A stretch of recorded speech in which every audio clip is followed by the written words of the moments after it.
Have you ever stood deep in a forest, surrounded by absolute silence, and felt alone? You look around at these giant wooden pillars, and they seem frozen in time, stoic, solitary, and static.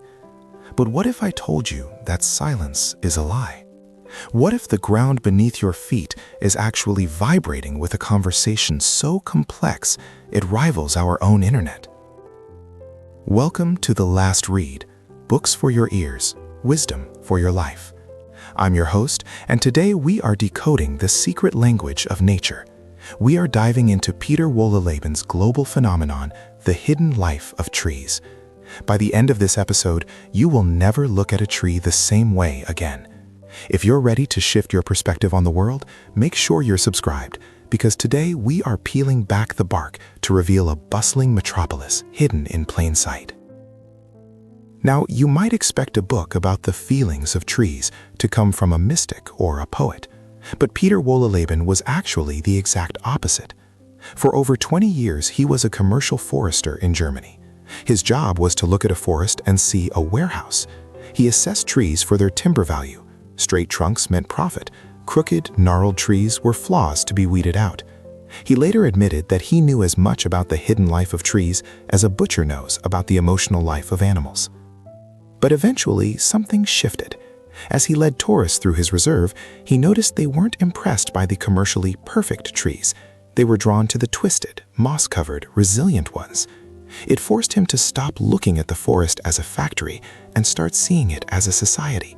And when he combined his forestry experience with modern science, he discovered that the forest isn't a collection of individuals fighting for survival.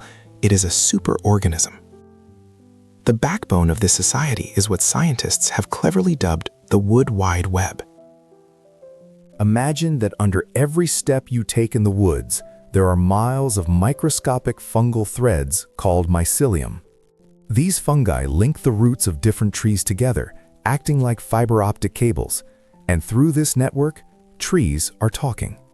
They aren't just chatting about the weather, they are sending urgent status updates.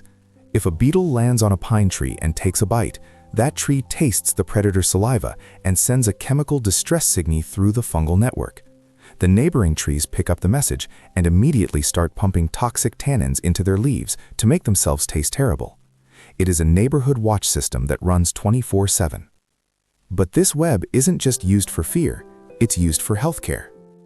In one of the most touching parts of the book, Wohlleben describes stumbling upon an ancient tree stump, something that was cut down 400 or 500 years ago. By all laws of biology, it should be rotted dust. But when he scraped back the moss, the wood was green with chlorophyll. It was alive. How? Because the surrounding trees, its neighbors and family, had been pumping sugar solution to that stump for centuries via the root network. They were keeping their elderly relative on life support. Now, why would they do that? Why waste precious sugar on a stump that can't photosynthesize? Because trees understand something we humans often forget. A chain is only as strong as its weakest link. A forest creates a specific microclimate, cool, dark, and humid. If a neighbor dies and falls, it leaves a gap. The sun rushes in, the soil dries out, and the wind tears at the remaining trees. By keeping the weak alive, the strong ensure the survival of the whole community. It is a biological social security system. However, don't let this heartwarming image fool you into thinking the forest is soft. It is also a place of incredibly strict discipline, especially when it comes to parenting. You see, mother trees are surprisingly stingy.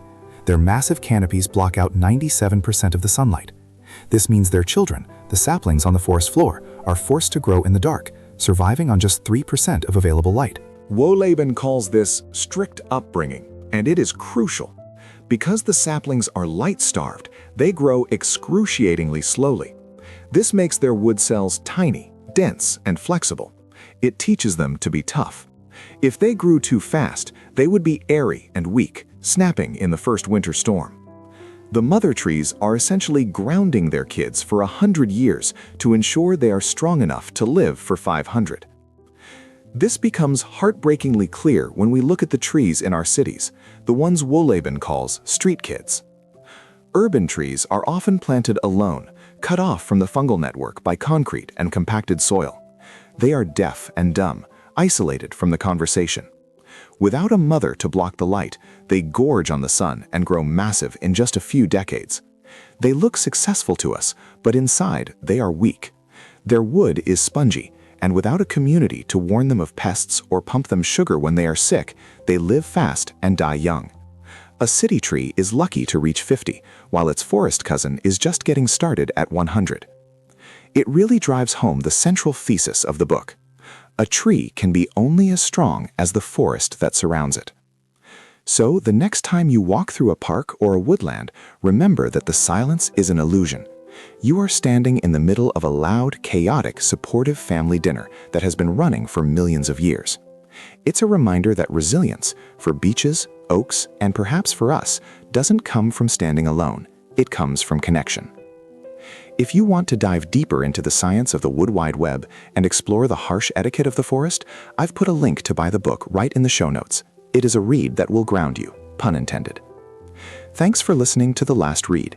If you enjoyed this journey into the undergrowth, hit that subscribe button so you don't miss our next exploration. Until next time, go take a walk and listen a little closer.